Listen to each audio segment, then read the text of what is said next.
네, 생명의 샘과 3, 4호로 14, 15. 그 생명의 샘과 표지에 나오는 그림들은 우리 한국 기독교 화가협회에 소속되어져 있는 화가분들이 직접 그린 그림이에요. 그래서 그분들이 우리 생명의 샘가를 귀히 보시고 원래는 이게 굉장히 큰 이제 뭐라 그래요, 그 저작료를 내야 되는 건데 그분들이 이제 무상으로 사용할 수 있도록 우리에게 주고 계세요. 그래서 이 그림들 보시면 이게 직접 우리나라의 유명한 화가들이 신앙적으로 그렸던 그림을 가지고 오는 것이라고 보시고 여러분 또 그 그림의 해설들도 함께 보시면서 행하시면 좋겠습니다. 네, 생명의 샘가 14페이지에 보면 금요일자 본문으로 소그룹 모임이 구성되어져 있습니다. 왕의 잔치에 초청받은 사람들이라는 내용인데요. 천국에 대한 주님의 비유시죠. 천국에 대한 주님의 비유예요. 마태복음 후반으로 가면 예수님의 고난주간에서 하셨던 그 말씀들이니 더 여러분 우리가 더 귀하게 받았으면 좋겠습니다. 먼저 우리 질문 우리 풀어보면서 내용을 다시 한번 파악해 보겠습니다. 1번 다 같이 읽겠습니다. 시작. 청함을 받은 사람들이 왜 잔치에 참여하지 않았습니까? 3절부터 5절에 보니까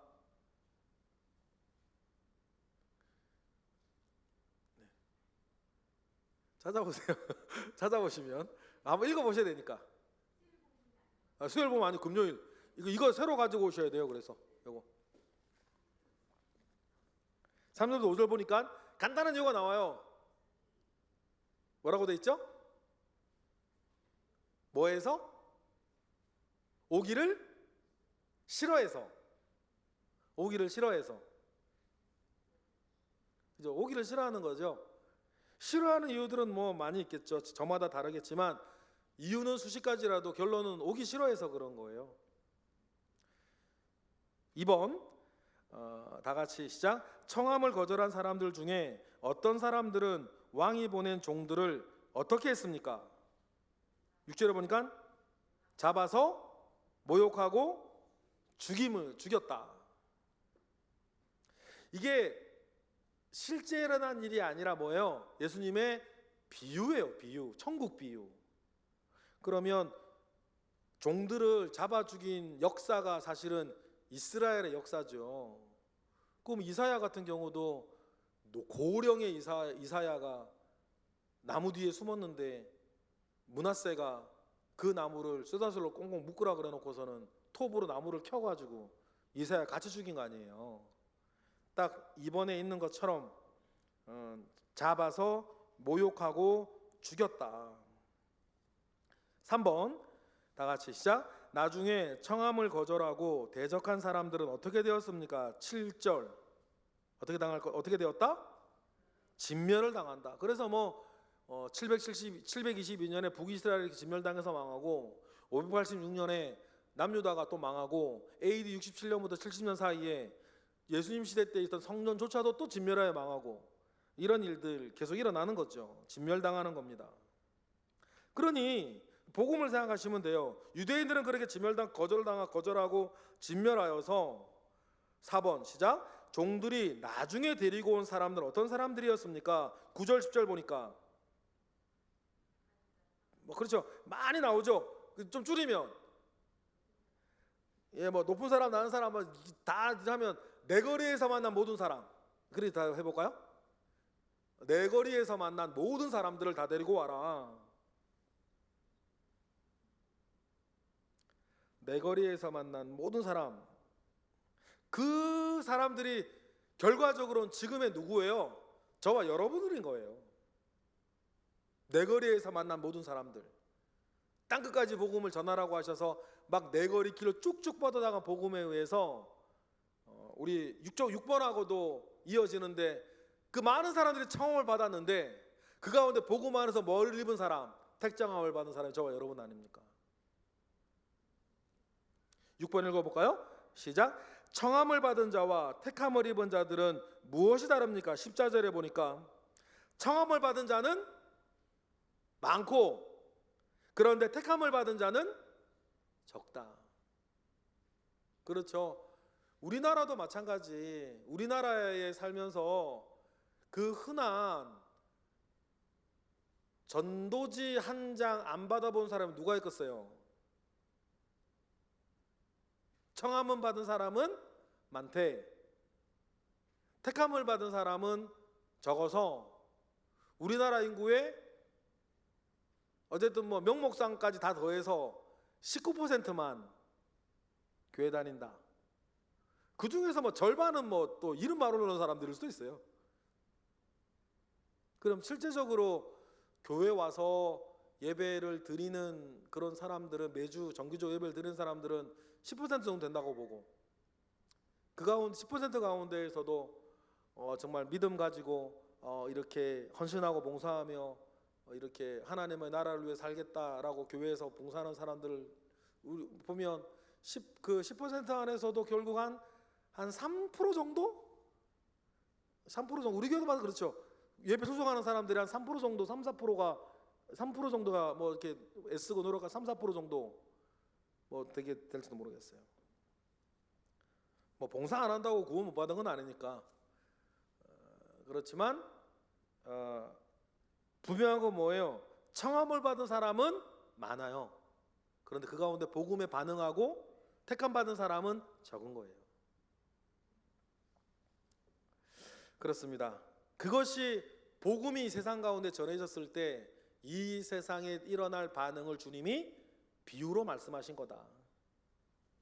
나눔 이야기로 가겠습니다. 1번. 자, 우리를 초청하십니다. 뒤 문장. 당신은 하나님의 초청받은 자로서 하나님의 은혜를 어떻게 누리고 있습니까? 한데 이렇게 한번 해볼게요. 이렇게 한번 나눠보세요. 하나님께서 이미 나에게 주신 축복은 뭐냐? 이걸 한번 얘기해 보셨으면 좋겠어요. 하나님께서 이미 나에게 주신 축복. 뭐 여러분 집에서는, 가정에서는 어떠세요? 하나님께서 나에게 이미 주신 축복. 교회에서는, 아니면 다른 데서라도. 왜 이 질문이 필요하냐면 그 축복을 누리고 있는데, 그냥 그거 이제 누리고 있는데 보통이 됐어요. 그래서 감사를 잊고 사는 그런 부분들이 있어요. 저는 목회자, 우리 교단에서 이렇게 목사님들이 돌아가시면, 목사님들의 부모님이나 뭐 누가 돌아가시면 교단에서 문자를 보내주는데, 정말 부러운 사람들이 어떤 원로 목사 부친상이래. 무슨 말 아시겠어요? 얼마나 부러운지 몰라요. 어느 원로 목사 뭐 빙부상이래. 야, 정말 저는, 여러분, 저는요 어렸을 때부터 이렇게 좀 그래, 제가 그런 성격이 저한테 남아 있는 것 같은데, 저는 어리광을 부려본 적이 별로 없어요. 기회도 없었어요, 별로. 그래서 원로 목사님인데 아버지가 지금 돌아가셨다고?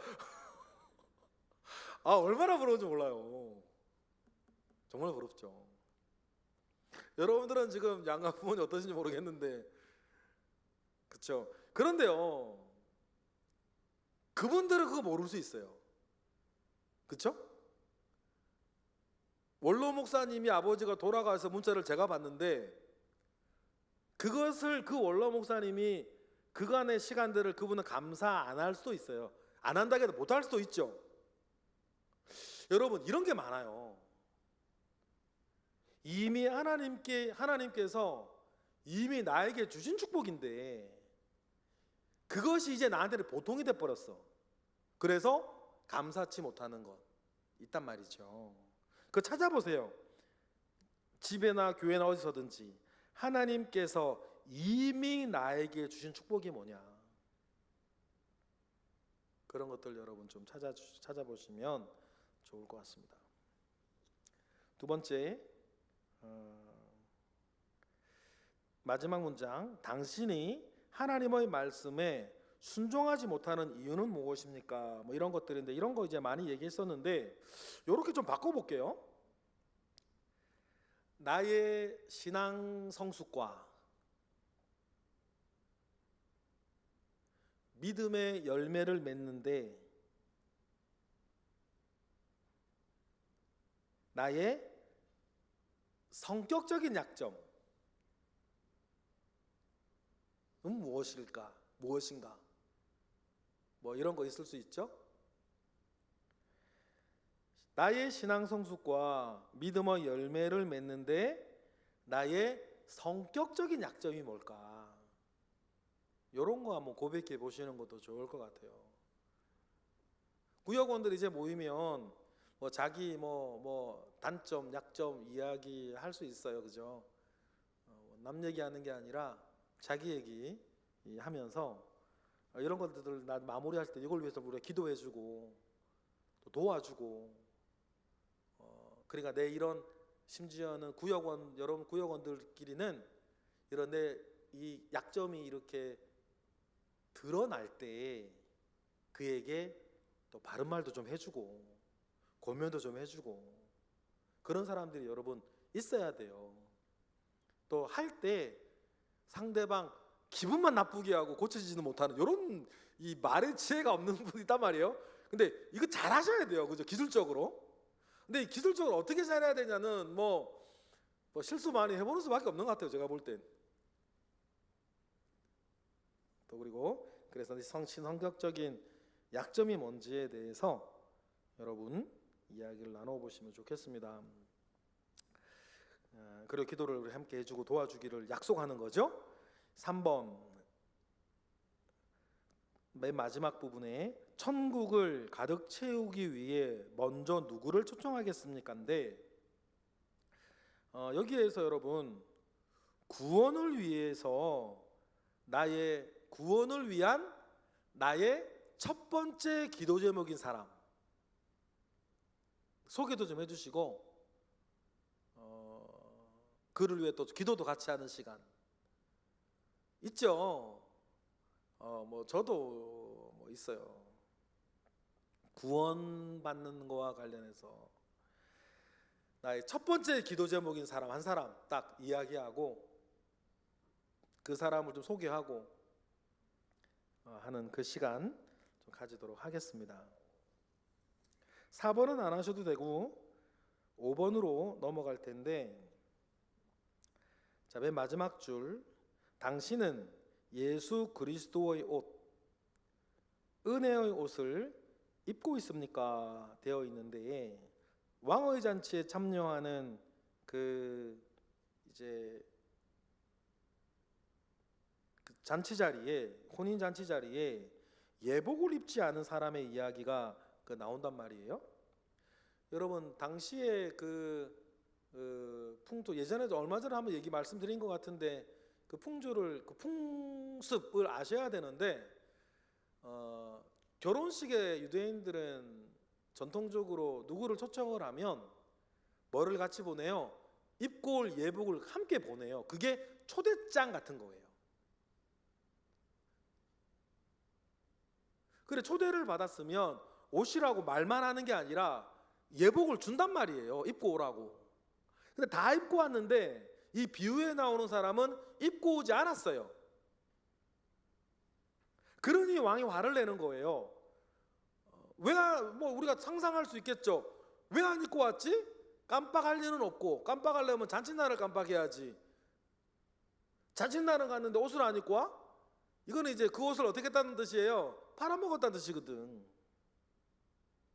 모욕하는 거죠. 주인을 모욕하는 거예요. 그런데 이런 풍습을 빗대어 주님 말씀하실 때 이게 천국이고 그 예복을 입지 아니하였다라고 한 이 말의 정확한 의미를 아셔야 되는데, 그 정확한 예복의 정확한 의미가 요한계시록 19장 7, 8절에 나와요. 혼인비유 나중에 천국잔치 그 요한계시록에 얘기하시면서 이 세마포 옷을 뭐라 그래요? 성도들의 옳은 행실이라 그런단 말이에요. 믿음과 행함 얘기하면서. 나중에 확인해 보세요. 요한계시록 19장 7절 8절 그 앞뒤로 다 읽으시면 되는데, 이 예배의 의미는, 진정한 의미는 뭐냐면 믿음을 가지고 있는 성도의 옳은 행함을 말해요. 그러니 행함으로 자기의 믿음을 증명하고 확인하고 성취하지 못한 사람들에 대한 경고의 말씀이라는 거죠. 요 예 안에서 질문을, 이번하고 비슷하기는 한데 하나님께서 나에게 주신 믿음 생활하기에 좋은 조건, 그게 뭔지 한번 4-5-1번으로 나누시고. 그렇죠? 여러분 그런 거 있을 수 있어요. 잔소리하는 남편이 잔소리 안 한다든지, 나는 시간이 많다든지, 우리가 하나님께서 내게 주신 믿음 생활하기에 좋은 조건들이 있단 말이에요. 따지고 보면 있어요. 누구라도 있습니다. 그게 뭔지 이야기를 하고, 그러면 그것으로 내가 다해야 할 선한 사명을 내가 꿈꾼다면, 거창한 거 아니라 하더라도 하나님이 내게 주신 믿음의 좋은 조건으로 내가 다해야 할 선한 사명을 꿈꾼다면, 내가 생각한다면 어떤 것이기를 원한다, 바란다, 그렇게 하고 싶다 라고 하는 이야기들을 조금 나누어 보시면 좋을 것 같아요. 이럴 때 너무 거창하고 대단한 것 얘기 안 하셔도 돼요. 큰 거 얘기하려고 그러면 우리가 엄두가 안 나니까. 그러나 작고 소소한 것이라 하더라도 하나님께서 나에게 믿음의 좋은 조건을 주셨는데, 그 좋은 조건으로 내가 정말 더 잘할 수 있는 하나님의 선한 사명, 옳은 행실이 뭐가 있을지에 대해서 여러분 함께 나누어 보시는 시간으로 가지시면 좋을 것 같습니다. 주님께서 이제 마지막 말씀들을 하시는 거예요. 주님께서 마지막 말씀들을 지금 하시는 거죠. 지금 이 마태복음 22장 요 말씀도 고난주간에 일어나는 일이고, 고난주간에 일어나는 일이라는 건 벌써 이제 주님께서 이 땅에서의 삶이 이제 3일밖에 남지 않았다는 뜻입니다.